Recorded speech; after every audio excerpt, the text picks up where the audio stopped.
ग्रीब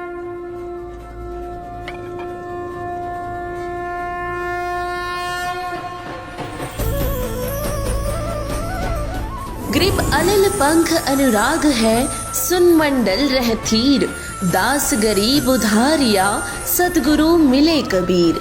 पूर्ण परमात्मा कबीर साहिब जी की प्यारी हंसात्मा संत गरीबदास जी महाराज जी के बोध दिवस के उपलक्ष्य में संत रामपाल जी महाराज जी के सानिध्य में संत गरीबदास जी महाराज जी का बोध दिवस दिनांक 9 से 11 मार्च 2025 को संत रामपाल जी महाराज जी के विश्व भर में स्थित सभी सतलोक आश्रमों सहित भारत के 10 सतलोक आश्रमों में 3 दिवसीय महासमागम का आयोजन किया जा रहा है। इस शुभ अवसर पर दहेज मुक्त विवाह, रक्तदान शिविर, विशाल सत्संग और भव्य भंडारे का आयोजन किया गया है।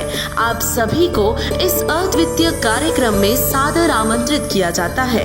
आपसे विनम्र आग्रह है कि अपने परिवार सहित इस कार्यक्रम में पधार कर इस आयोजन की शोभा बढ़ाएं और जगत गुरु तत्वदर्शी संत रामपाल जी महाराज जी के सानिध्य में होने वाले इस विशाल सत्संग व अमृतमय भंडारे का आनंद प्राप्त करें। इस भव्य कार्यक्रम का आयोजन सभी सतलोक आश्रमों में किया जाएगा। इस कार्यक्रम का सीधा प्रसारण सतलोक आश्रम श्री धनाना धाम, तहसील गोहाना, जिला सोनीपत, हरियाणा से 11 मार्च 2025 को सुबह 9:30 से श्रद्धा टीवी पर संत रामपाल जी महाराज यूट्यूब चैनल और स्पिरिचुअल लीडर संत रामपाल जी पर देख सकते हैं।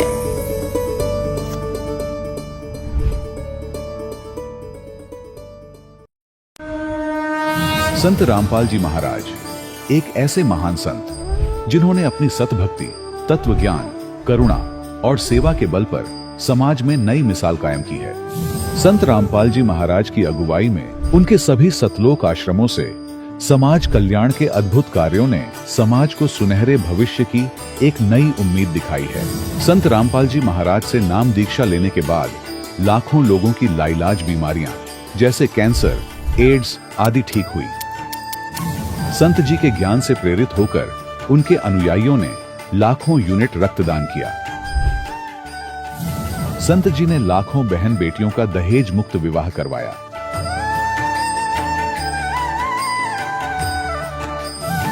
संत जी ने लाखों लोगों का नशा छुड़वाया, करोड़ों उजड़े परिवार बसे। संत जी के आश्रमों में समागम के दौरान निःशुल्क नेत्र चिकित्सा, दंत चिकित्सा प्रदान की जाती है।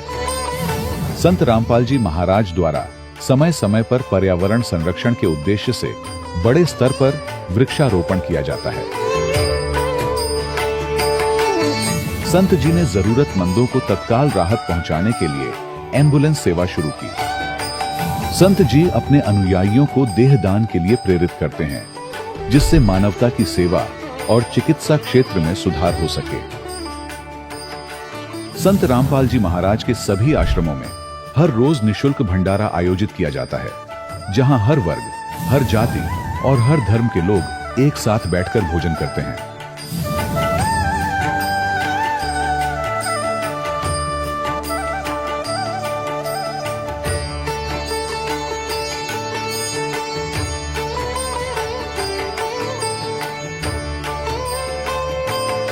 संत रामपाल जी महाराज के आश्रम में हजारों बुजुर्गों को सम्मान और प्यार के साथ जीवन जीने का अवसर मिलता है। उनके खाने, रहने और स्वास्थ्य की पूरी जिम्मेदारी संत रामपाल जी महाराज उठाते हैं। अनाथ बच्चों के लिए संत रामपाल जी महाराज के सभी आश्रम किसी वरदान से कम नहीं। यहाँ उन्हें शिक्षा, संस्कार और भविष्य के लिए बेहतर अवसर प्रदान किए जाते हैं। चाहे बाढ़ हो, भूकंप या महामारी, संत रामपाल जी महाराज और उनके अनुयायी हमेशा ही जरूरतमंदों के लिए सबसे आगे खड़े रहते हैं। कोविड महामारी के दौरान संत रामपाल जी महाराज के आश्रमों से करोड़ों लोगों के लिए भोजन, दवाइयां और जीवन रक्षक सामग्रियां उपलब्ध कराई गई। चाहे गरीब की मदद हो या किसी शोषित और पीड़ित वर्ग के हक और सम्मान की लड़ाई, संत रामपाल जी महाराज ने हमेशा ही उनकी दबी आवाज को सरकारों तक पहुंचाया है और उन्हें उचित न्याय दिलवाने में अहम भूमिका अदा की है। समाज में आध्यात्मिक और सामाजिक मूल्यों के प्रति जागरूकता लाने में संत रामपाल जी महाराज हर कदम पर मानवता के सच्चे सेवक साबित हुए हैं। संत रामपाल जी महाराज का जीवन हमें सिखाता है कि सच्ची सेवा वही है जो निस्वार्थ भाव से की जाए। आइए हम भी इस महान सेवा के कार्य में इस महान संत से जुड़ें और संत रामपाल जी महाराज से नाम दीक्षा लेकर अपने जीवन को धन्य बनाएं।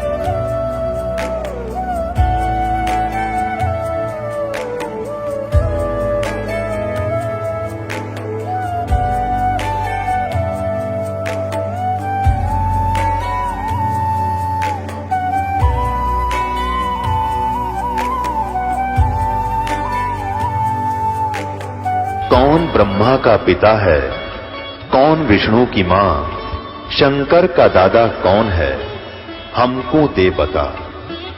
ये जानने के लिए कृपया सुनिए। जगत गुरु तत्वदर्शी संत रामपाल जी महाराज के अमृत वचन सर्व पवित्र धर्मों के पवित्र शास्त्रों के आधार पर। सत साहेब दर्शकों, मनुष्य अपने जीवन में हर वह साधनाएं करता है जिससे परमात्मा प्राप्त हो सके, लेकिन फिर भी उसे ना तो परमात्मा प्राप्त होता है और ना ही परमात्मा से मिलने वाले सुख। दर्शकों, ऐसा इसलिए है क्योंकि आज का मनुष्य शास्त्र विधि को त्याग कर मनमाना आचरण कर रहा है। दर्शकों, ऐसी ही कहानी थी हरिद्वार की रहने वाली बबली जी की। बबली जी रोजाना सुबह 4 बजे उठकर पूजा पाठ किया करती थीं, देवी देवताओं के व्रत भी रखती थीं, लेकिन फिर भी इन्हें अपने जीवन में कभी शांति नहीं मिली। दर्शकों, जब हिंदू धर्म में की जाने वाली साधना से कोई राहत मिलती ना नजर आई तो बबली जी ने सहारा लिया यीशु मसीह का, यानी ईसाई धर्म का। लेकिन दर्शकों, वहां से भी इन्हें कोई राहत नहीं मिली। लेकिन आज बबली जी का कहना है कि मैंने जब से संत रामपाल जी महाराज की शरण ग्रहण की है, तब से मेरे साथ अद्वितीय चमत्कार हुए हैं। मेरी जिंदगी आज पूरी तरह से बदल गई है। दर्शकों, आखिर बबली जी ऐसा क्यों कह रही हैं? आखिर क्यों बबली जी संत रामपाल जी महाराज को भगवान बता रही हैं? सुनते हैं बबली जी की कहानी उन्हीं की जुबानी। नमस्कार जी। नमस्कार सर जी।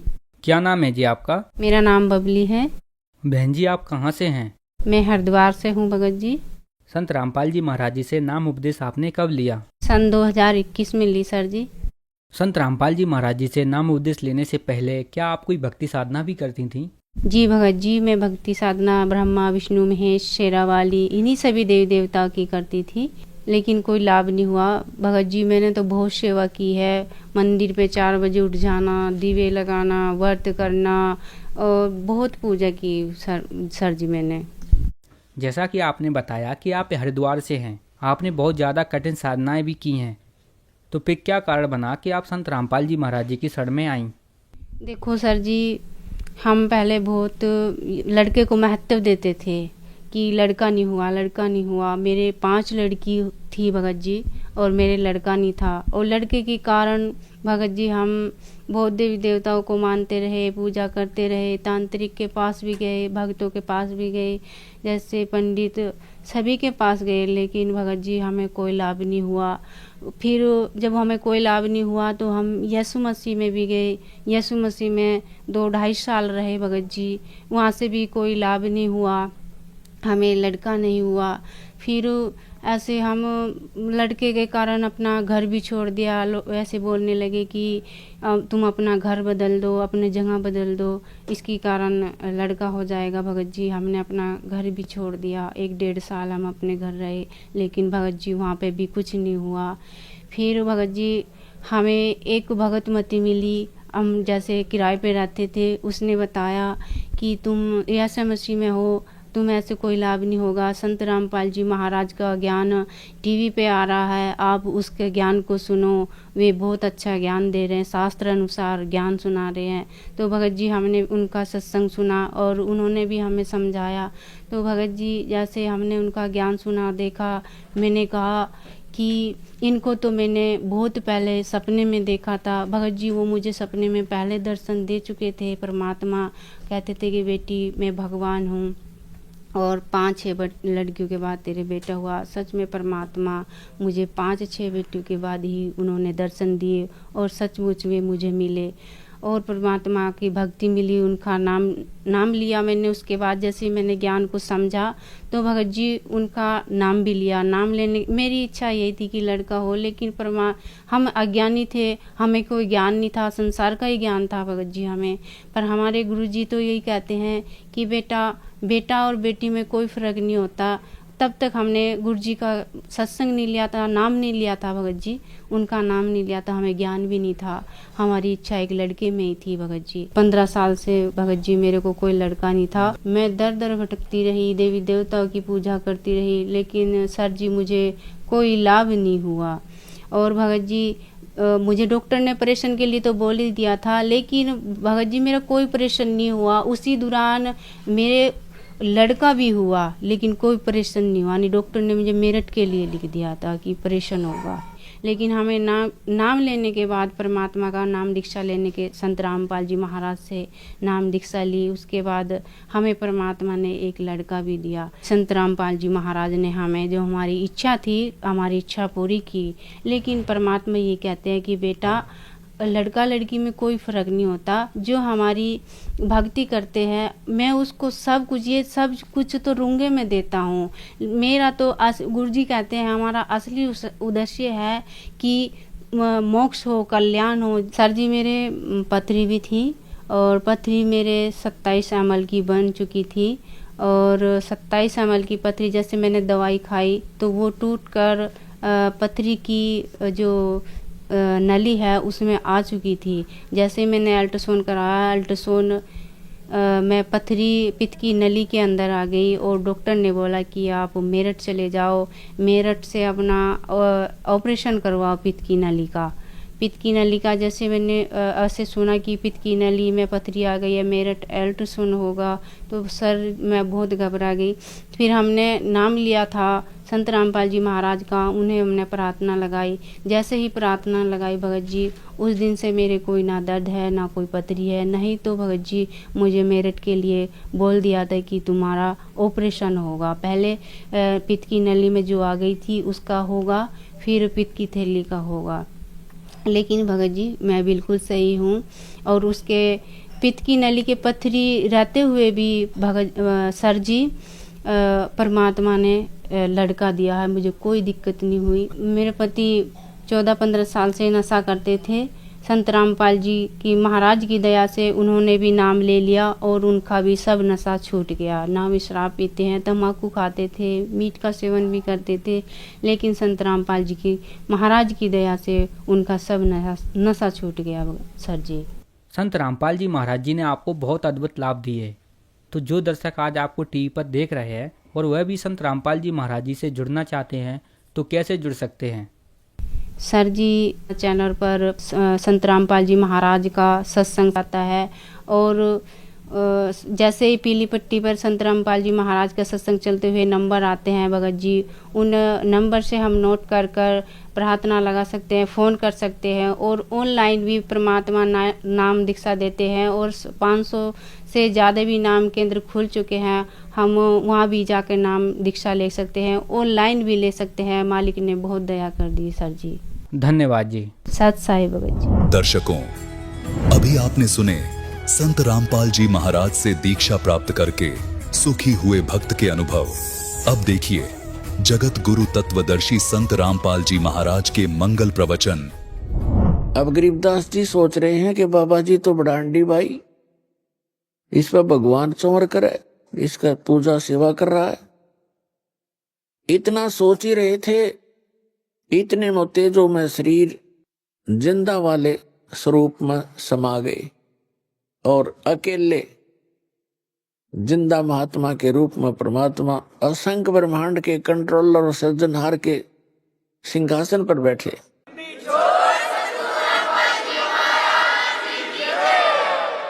और उनका इतना ही तेजो में शरीर हो गया। तब परमात्मा ने कहा कि गरीबदास बेटा, ये तुम्हारा निज स्थान है, यहाँ वैसी ही सृष्टि है, नर और नारी हैं। ये कितने सुंदर बाग बगीचे भरे पड़े हैं, कितनी सुंदर महक उठ रही है वहां पर, और कितनी प्यारी प्यारी आवाज घंटियां बज रही हैं, यहाँ पर धुन हो रही है। ओए होए। अब गरीबदास जी से कहा कि बेटा, मैं बनारस के अंदर, काशी के अंदर 120 वर्ष जुलाहे के रूप में, धानक रूप में रहा था, और मैंने वहां अपना प्रचार किया। एक धर्मदास नाम के वैसे थे, सेठ से, उनको मैं मिला, उनको बहुत अच्छी तरह समझाया, और बेटा 120 वर्ष वहां रह करके मैं फिर वापस यहाँ आ गया था। अब तुझे इसलिए लेने गया मैं कि आप भगवान को पहचान कर संसार में जाकर के आंखों देखी महिमा का वर्णन करोगे, ताकि आने वाले समय में मेरे बच्चे मुझे पहचान सकेंगे। अब परमात्मा ने अपने आशीर्वाद से उनकी दिव्य दृष्टि खोल दी, उनका ज्ञान योग खोल दिया, और उसके अंदर अपना तत्व ज्ञान फीड कर दिया। और गरीबदास जी से कहा कि जा बच्चा, अब तू नीचे जा, तेरे शरीर को अंतिम संस्कार के लिए चिता पर रख दिया है, अब उसको नष्ट कर देंगे वो, आप जाकर उसमें प्रवेश करो और मेरे गवाह बनो। गरीबदास जी ने कहा, भगवान उस गंदे लोक में मुझे मत भेजो, मैं तो यहीं रहूंगा, या अपने भाई बहनों में खेलूंगा, बैठूंगा। परमेश्वर ने कहा कि नहीं बेटा, आप ऐसे नहीं रह सकते यहाँ, क्योंकि जब आप यहाँ से गए आप पुण्यों से परिपूर्ण थे, आपने सारे पुण्य नाश कर लिए वहां पर, उस काल के रेस्टोरेंट में उस झूठे सुख का आनंद ले लेकर आपने अपने सभी भक्ति कर्म नाश कर लिए। और मैं आपको ऐसा चार्जर दूंगा, ऐसी भक्ति दूंगा, सत्य, ये आप स्वयं जाप करना और मेरी महिमा का वर्णन करते समय उसमें लिख देना, अन्य किसी को अभी ये मंत्र डिस्क्लोज ना करना। गरीबदास जी ने उनके वचनों को सिरोधार्य किया। उधर से क्या हुआ, कुछ समय के बाद, 2-3 घंटे के बाद, जो पाली चले गए थे ग्वाले, वहां से उन दोनों को छोड़कर, आत्मा और परमात्मा को, 2-3 घंटे के बाद उनको ध्यान आया कि वो बच्चा कहाँ बैठा है, लड़की का लड़का, वो बाबा जी चला गया कि नहीं। उन्होंने देखा कि वो अकेला बैठा है, बाबा जी दिखाई नहीं दे रहा है। एक उनमें से ग्वाला आया, उसने कहा कि रे गरीबू खड़ा हो भाई, तेरा नंबर आ गया गाय घेरने का। ये वहां नंबर लगाते हैं, अपना शिफ्ट बना लेते हैं पाली कि 2 घंटे आप खड़े होगे, 2 घंटे आप खड़े होगे, 2 घंटे आप पशुओं के सामने, ताकि किसी की फसल को हानि ना कर दे और भाग ना जा पशु इधर उधर।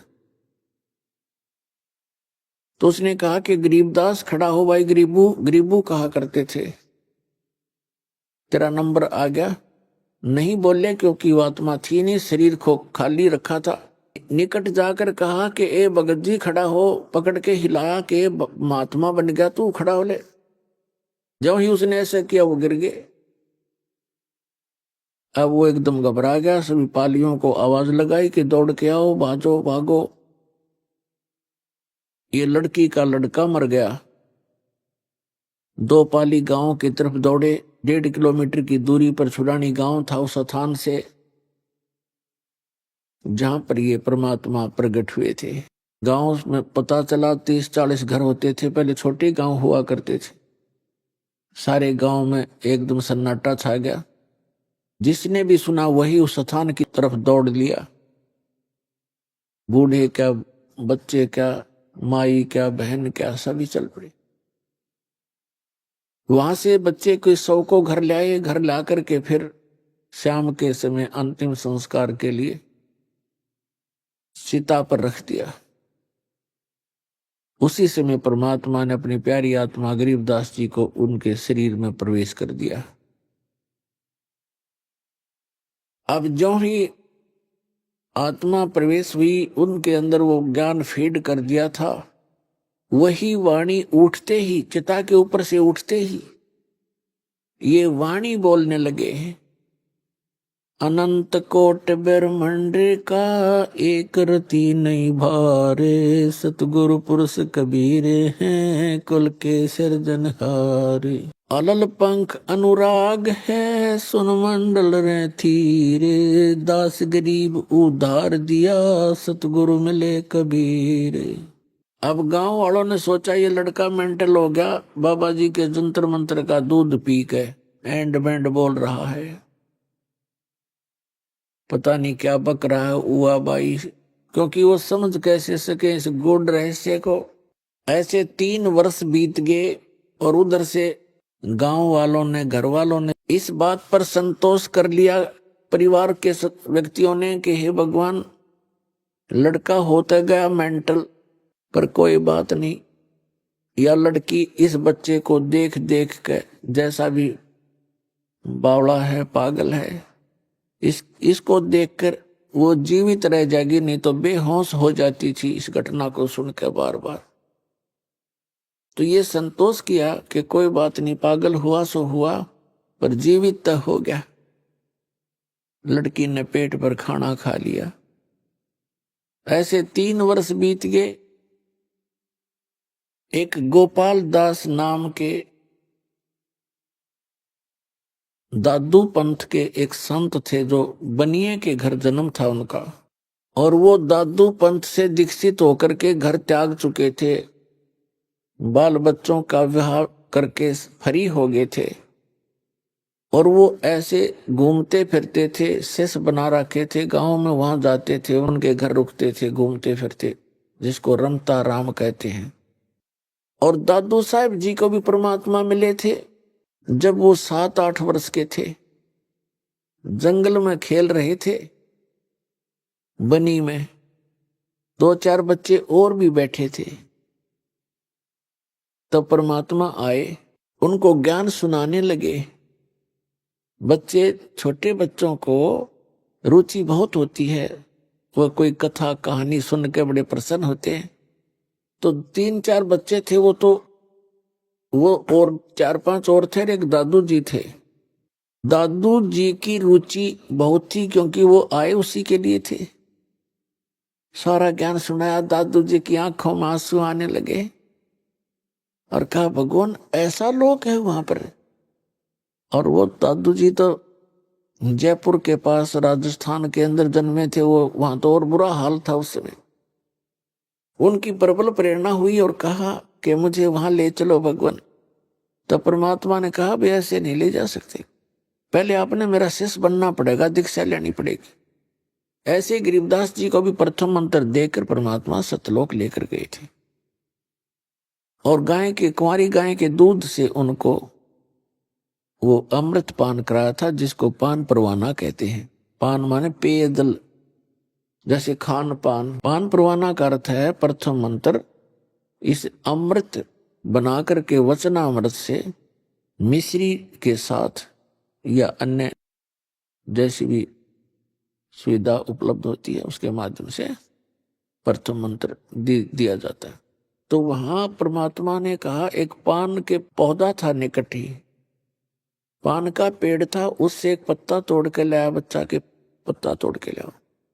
एक करमंडल था उनके पास, अपना जल मालिक के पास। परमात्मा ने कहा कि प्रथम मंत्र लेकर फिर मैं तुझे ले जा सकूंगा। तो और बच्चे तो उठकर चले गए, वो दोनों रह गए, परमात्मा और वो प्यारी आत्मा। तब परमेश्वर ने अपने करमंडल से एक घूंट पानी की भरी और फिर वापस उस पे पान के पत्ते पर ऐसे कुरला कर दिया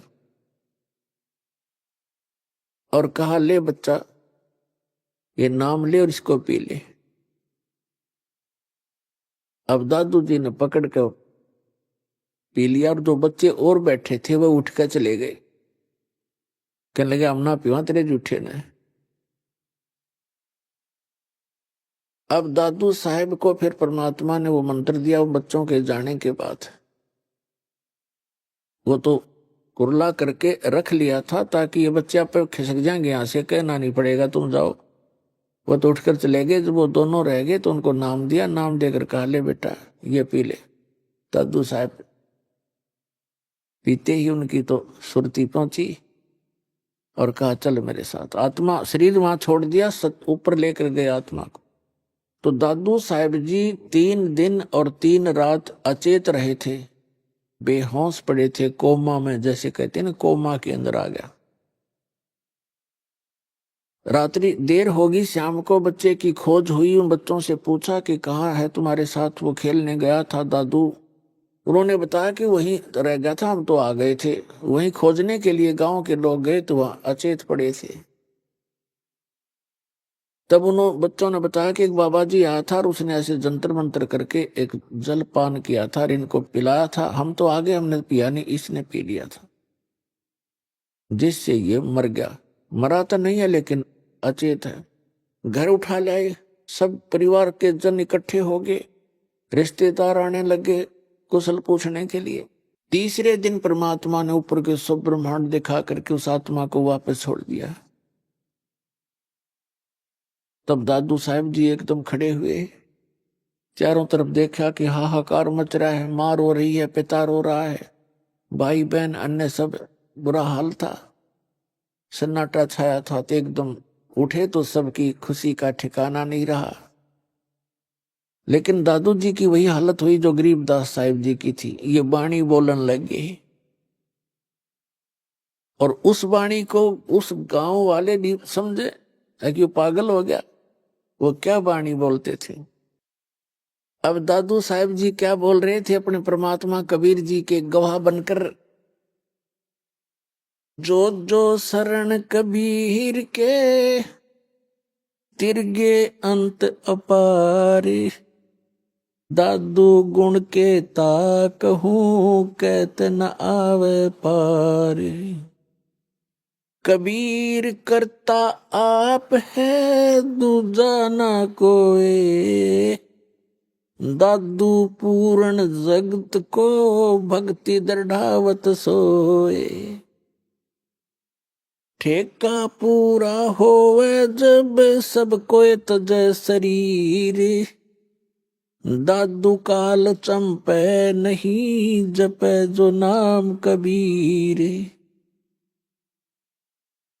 आदमी की आयु घटे तब यम घेरे आए, सुमरण करे कबीर का दादू लिया बचाए। आदमी की आयु घटे तब यम घेरे आए, सुमरण किया कबीर का दादू लिया बचाए। मेट दिया अपराध सब आ मिले छन माही, दादू संग ले चले कबीर चरण की छाही। सेवक देव निज चरण का दादू अपना जाने, बरंगी सत्य कबीर ने कीन्या आप समाने। दादू अंतर्गत सदा छन छन सुमरण ध्याने, वारो नाम कबीरे परे पल पल मेरे प्राण। सुन सुन साख कबीर की काल नवावे माथे, धन धन हो तीनों लोक में दादू जोड़े हाथे। केरी नाम कबीर का विषम काल गजराजे, दादू भजन प्रताप से ये भाग्य सुनत आवाज। पल एक नाम कबीर का दादू मन चित लावे, हाथी के असवार को ये स्वान काल ना खावे। सुमरत नाम कबीर का ये कटे काल की पीर। दादू दिन दिन ऊंचा होवे परमानंद सुख सीरी। दादू नाम कबीर की जय कोई लेवे ओटे। तिनको कभू लागे नहीं ये काल बजर की चोटे। और संत सब कूप हैं केते झरी तानीरे।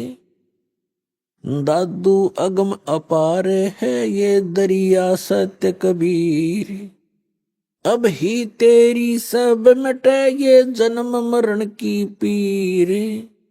श्वास उश्वास सुमर ले दादू नाम कबीर। कोई सरगुण में रीझ रहा कोई निर्गुण ठहराए। दादू गति कबीर की मोह से कही न जावे। दादू नाम कबीर का सुनकर कांपे काले। नाम भरोसे नर चले होए न बाका बाले। जिन मोह को निज नाम दिया सोए सतगुर हमारे। दादू दूसरा कोई नहीं कबीर सिरजनहारे। अपने आत्मा परमात्मा को भूलकर हम अपना जीवन नाश कर रहे थे। भगवान को हम पहचान नहीं पा रहे थे। अब परमात्मा को परमात्मा सिद्ध करने के लिए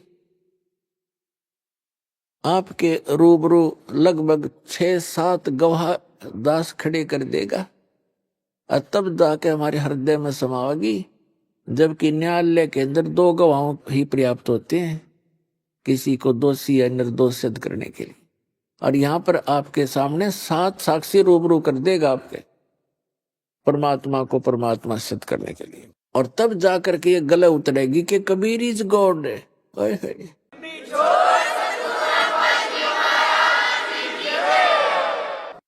अब हमारे भक्त तो परिचित हो ही जाते हैं इस ज्ञान से, सुनकर इतने प्रमाणों को देखकर, और वो किसी अन्य को बताने की चेष्टा करते हैं तो सारा ज्ञान सुन लेते हैं और फिर ये कहते हैं और तो सारी बात आपकी प्रमाणित है, पर कबीर को भगवान नहीं माना जाए। कबीर को भगवान कैसे माने? कबीर तो जुलाहा था, धानक था, कवि था, गरीब सा आदमी था, झोपड़ी में रहा करता था। तो अपने आत्मा परमात्मा तो परमात्मा ही होता है। अब हमने ये कैसे जान लिया कि परमात्मा वो है जिसका हाथ में धनुष हो या त्रिशूल हो और या सुदर्शन चक्कर हो? तो ये लक्षण कहाँ से ग्रहण करें हमने कि ये भगवान होता है? वो हमने अपने लोक वेद दंत कथा सुने सुनाए ज्ञान से सिद्ध कर रखे थे। अब जिसके पास थोड़ा सा कोई मजबूती है, कोई बल है किसी भी प्रकार का, तो वो ताप भगवान है। ये राजा लोग कैसे बने थे, राज कैसे स्टार्ट हुआ था? ऐसे जनता रहा करती थी जिसके पास 10-20 लठाड़े होते हुए किसी ने कूट छेद कर उसका लूट लेते धन, फिर उन पर टैक्स लाने शुरू कर दिए। लाठी वाले की भैंस यहाँ पर है ही है। तो वो तो आपे भगवान है जिसके पास हथियार है या कोई बाहुबल है या कोई अपने सदस्यों का ताकत है। भगवान तो भगवान ही है। और ऐसी स्थिति में जो एक झोंपड़ी में रहा करते थे, कपड़ा बना करते थे, उस भगवान को भगवान सिद्ध करना तो सबसे बड़ा इस पृथ्वी पर जो सबसे कठिन काम है ये है कि परमेश्वर को परमेश्वर सिद्ध करना। और इब्दास ऐसा कर देगा कि सदा के लिए बच्चे बच्चे के जुबान पर हो जाएगा, कबीर इज गॉड, धानक रूप रहा करता।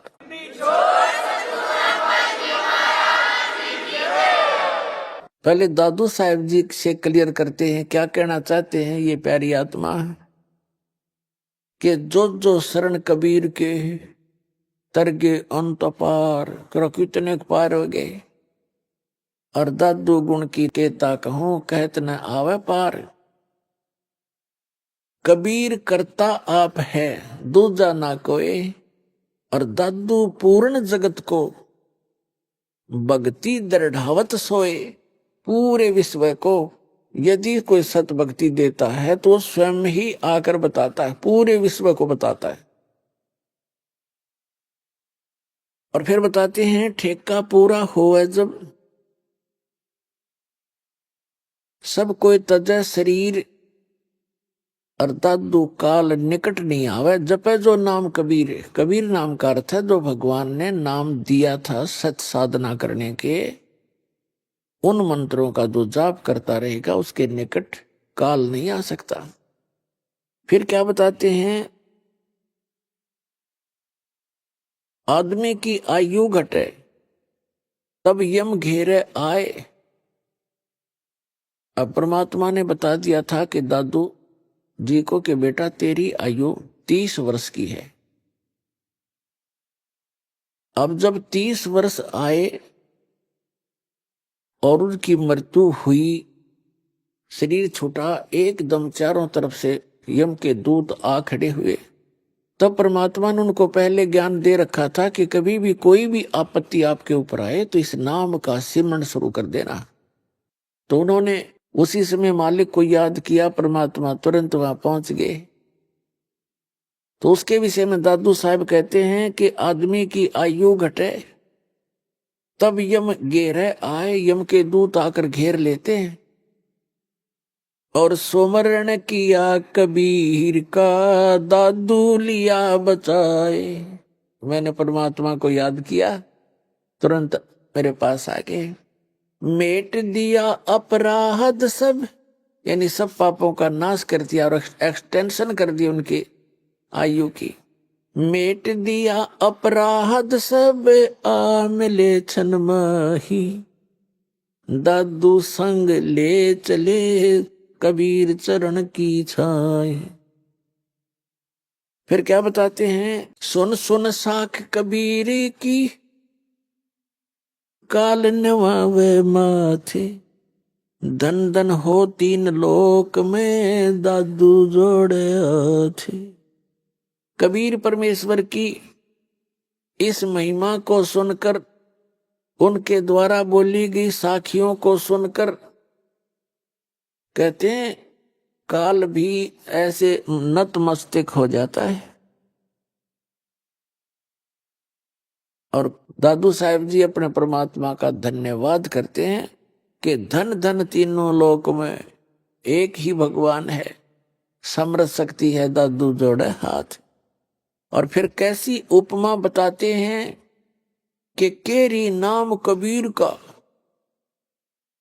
और विखम काल गजराज, दादू भजन प्रताप तयु भाग्य सुनत आवाज। अब क्या बताते हैं दादू साहब, कैसा अच्छा निर्णय दे रहे हैं कि ये काल भी कोई छोटी शक्ति नहीं है। इसको एक गजराज की उपमा देते हैं। गजराज का अर्थ है हाथियों में भी शक्तिशाली हाथी, ताकतवर, सब हाथियों का राजा। राजा यहाँ पर वही होगा जो बलशाली होगा। यहाँ का भी धान है ऐसा, चाहे वो किसी प्रकार से भी शक्ति रखता हो।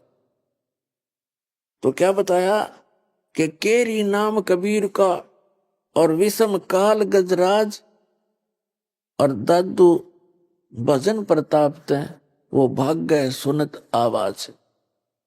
अब दादू साहब बताना चाहते हैं कि जैसे काल को तो समझो हाथी, हाथी कोई छोटा जानवर नहीं होता, और परमात्मा के उस मंत्र को समझो केहरी। परमात्मा कबीर जी की तुलना की है, तो कबीर साहब को समझो एक केहरी यानी बब्बर शेर।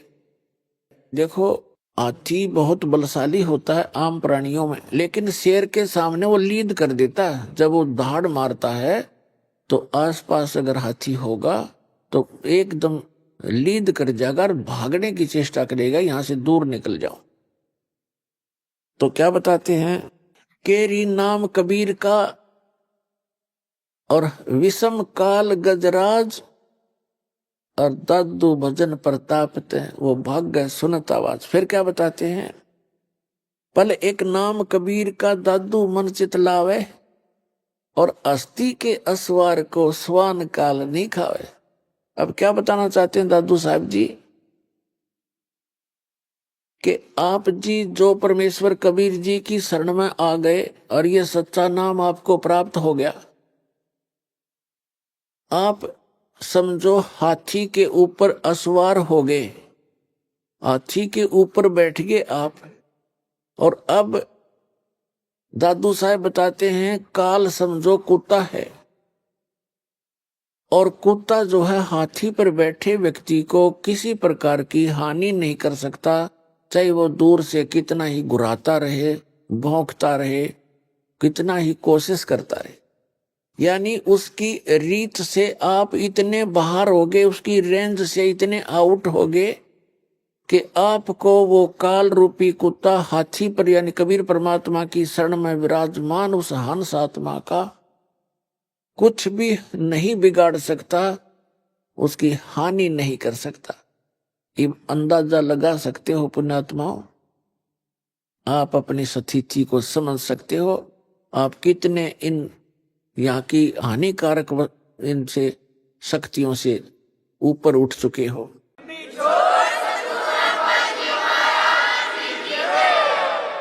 क्या बताते हैं, पल एक नाम कबीर का दादू मन चित लावे, हाथी के असवार को ये स्वान काल नहीं खावे।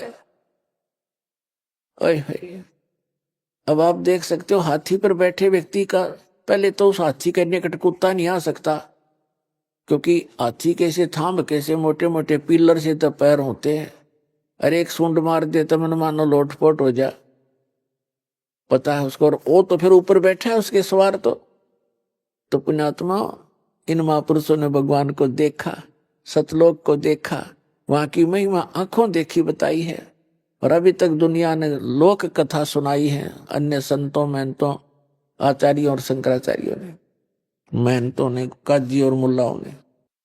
सुमरत नाम कबीर का कटे काल की पीरे।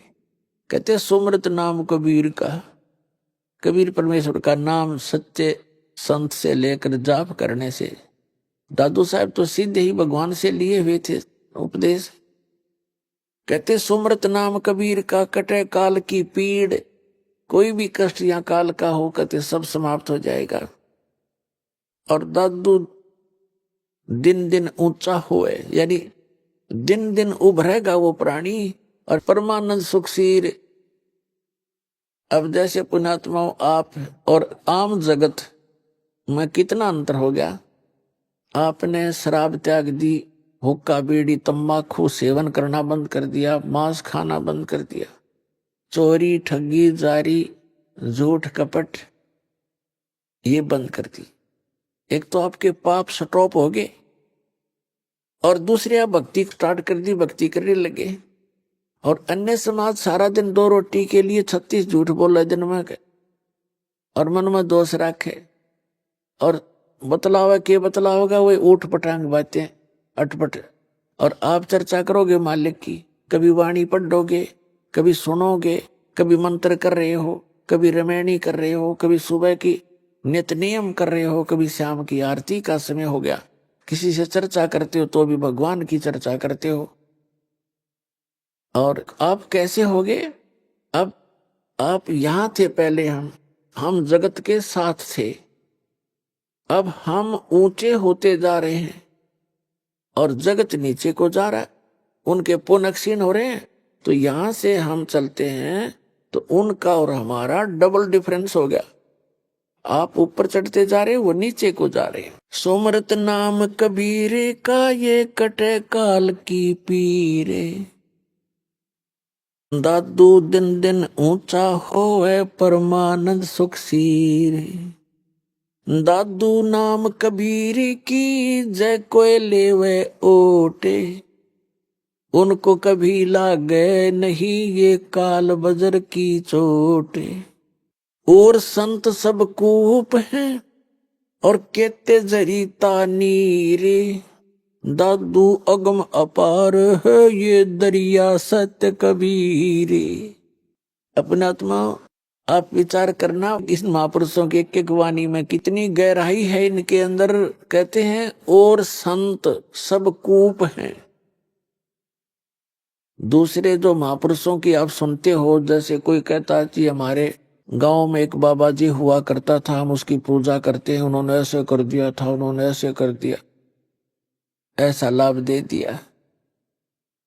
और कोई कहता हम झाड़ोदा में पूजा करते हैं, वहां जाते हैं, तो वो भी संत थे, उनमें भी कुछ भगवान की भक्ति का शक्ति संग्रह था। और वो भी छोटे मोटे आम प्राणी से तो वो अच्छी कोई ना कोई चमत्कार लीला कर ही देते हैं। तो उसकी तुलना करते हैं दादू साहब जी कि जैसे एक तो कूप हो, कुआं, और कुएं में मेरे ख्याल में एक कुएं में एक गांव के पीने का पानी का काम नहीं चला है, तो वो भी जल है लेकिन अपर्याप्त है, सफिशिएंट नहीं है। कहते हैं और संत जिनकी आप महिमा सुनते हो गांव नगर में जहां पर भी आप रहते हो, कोई ना कोई एकादा सिद्धि वाला महापुरुष कहीं ना कहीं हुआ ही है। तो वो तो समझो एक कूप थे। और कहते जरीता नीर, जरीता माने जैसे झरना निकल रहा है, तो झरना काम चलाओ सा ही जल देता है, आसपास के थोड़े बहुत सिंचाई कर सकता है, ज्यादा उसका औकात नहीं है।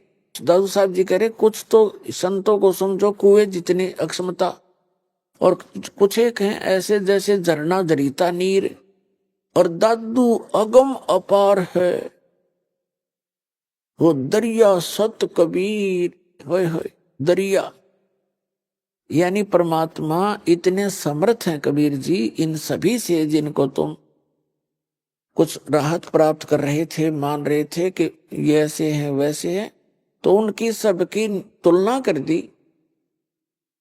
कि दरिया के जल से नहरें भी निकाल ली जाती हैं, सिंचाई भी आसपास के लोग कर लेते, पी भी लेते, और फिर भी पर्याप्त पानी आगे चला ही जाता, समुद्र में जाके मिल जाता है, यानी उसका कोई अंत नहीं होता। तो इतने समर्थ हैं उस कबीर साहब को कैसे तुलनात्मक तरीके से एक समर्थता सिद्ध की है इस प्यारी आत्मा ने, दादू साहब ने। और संत सब कूप हैं, कुएं हैं, कुएं, और कहते दरिता नीर झरने, और दादू अगम अपार है दरिया सत कबीर। फिर क्या बताते हैं, अब ही तेरी सब मिटे जन्म मरण की पीर, और श्वास उश्वास सुमर ले दादू नाम कबीर।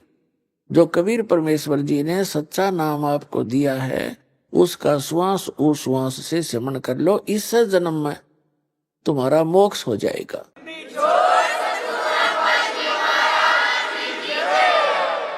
दादू जी ने खुद मंत्र जाप किया था, लेकिन आगे अपने ग्रंथ में इसका नाम और निशान नहीं दिया। कोई भी दादू पंथी नाम से परिचित नहीं है। फिर क्या बताया है, कोई निर्गुण में रीझ रहा, कोई सरगुण ठहराए, और दादू गति कबीर की मोथे कही न जाए। दादू नाम कबीर का सुन के कांपे काल, और नाम भरोसे नर चले होए न बाको बाल। अब क्या बताते हैं, कबीर परमेश्वर के सच्चे नाम को सुनकर काल भी कांप जाता है, और इस नाम के साथ खंडित ना होने दे, इस नाम के साथ चलते रहोगे तो काल आपका कुछ नहीं बिगाड़ पाएगा, आपके परिवार को भी वो हानि नहीं कर सकेगा। जैसे कबीर साहब ने स्वयं बताया गरीबदास जी को कि जब लग हंसा हमारी आना, और काल लगे नी तेरा बाणा। जब तक हंस यानी मेरी प्यारी आत्मा मेरी मर्यादा में रहेगा तो काल तेरा अटैक नहीं हो सकता। तो हमने परमात्मा की मर्यादा में रहेंगे तो परमात्मा आपकी पूरी मदद करेगा। जैसे दादू साहब ने कितना क्लियर कर दिया है, आप ऐसे बैठ के जैसे हाथी पर, और काल और इसकी सारी शक्ति समझ लो कुत्ते जितनी, आप उस काल की रीत से बाहर हो गए, पहुंच से दूर हो चुके हो। अब जानबूझ के हाथी ते तला पड़ जाएगा डर के, उसके भौंकने ते तो फिर तो पाड़ के खाएंगे कुत्ते। तो इसलिए आप जिन्हें साथी परमात्मा के इस शरण रूपी हाथी से नीचे मत उतरना, सतलोक जाके छोड़ देंगे आप।